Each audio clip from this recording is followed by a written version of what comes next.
Pertamanya hadis ni hadis qudsi lah, memanglah sebab kita pun baca kitab hadis qudsi, semua hadis dalam ni hadis qudsi lah. Allah Subhanahu wa taala berfirman dalam hadis ni, dia kata, apabila aku memberikan bala ataupun memberikan bencana kepada hamba-Ku yang beriman, pertama sekali bencana ni, kalau kita baca dalam Quran, kalau kita baca dalam hadis, bencana musibah ini Allah Ta'ala memang akan bagi kepada insan, sama ada dia beriman ataupun tidak. Selagi mana namanya insan duduk dalam dunia, dia akan kena bencana, dia akan kena musibah. Semua orang, sama ada mukmin ataupun tidak, dia akan kena musibah. Cuma dalam hadis ni Allah Ta'ala nak bagi tahu kat kita, musibah yang Allah Ta'ala bagi dekat orang mukmin ni tak sama macam musibah yang Allah Ta'ala bagi, tak sama kesannya dengan musibah yang Allah Ta'ala bagi kepada orang-orang yang kafir. Musibah yang Allah Ta'ala bagi kepada orang yang ada keyakinan kepada dia tak sama dengan musibah yang Allah Ta'ala bagi kepada orang yang tak beriman dengan dia.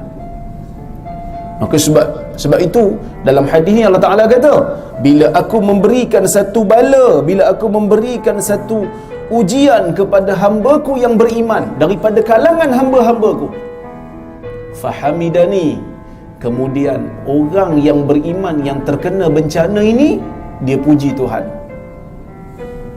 Orang beriman ni dia suka tengok sisi yang berbeza, dia suka tengok sisi yang berbeza daripada sisi yang jelas dan zahir.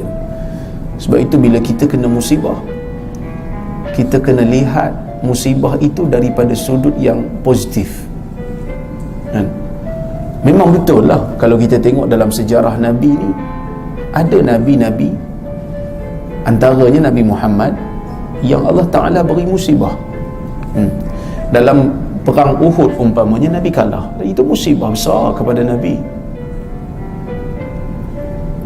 Yang mana musibah ini kalau kita pandang dari sudut yang positif, dia memberikan manfaat. Dan saya akan hurai nanti apa faedah daripada musibah yang Tuhan telah bagi pada kita.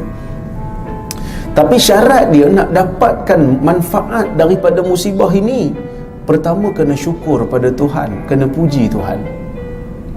Fahamidani, kan ada dalam hadis Tirmizi, walaupun sanadnya dipertikaikan, tetapi banyak hadis-hadis lain yang menunjukkan makna yang hampir sama. Allah Subhanahu wa taala bila matikan salah seorang daripada anak kepada hamba-Nya, Tuhan akan tanya malaikat yang ambil nyawa budak tu.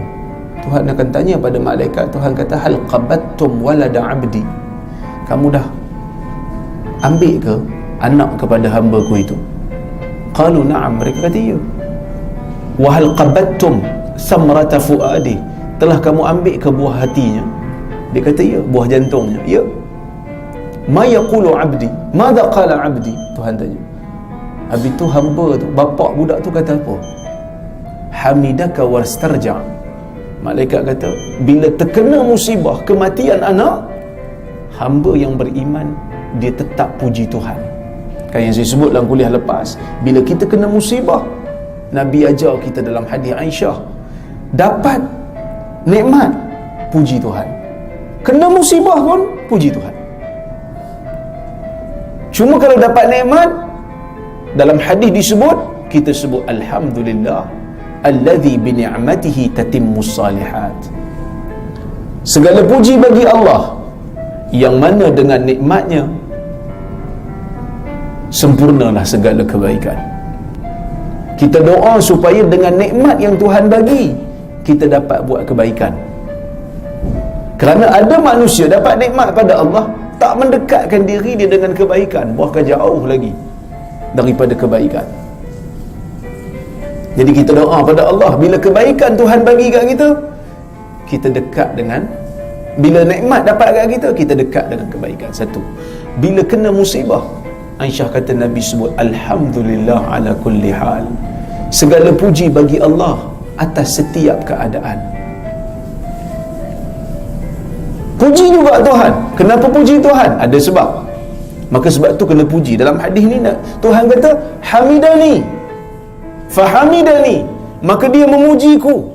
Wa sabara ala mabtalaituhu, dan dia sabar ke atas setiap yang aku berikan kepada dia ujian yang berbentuk musibah. Sabar.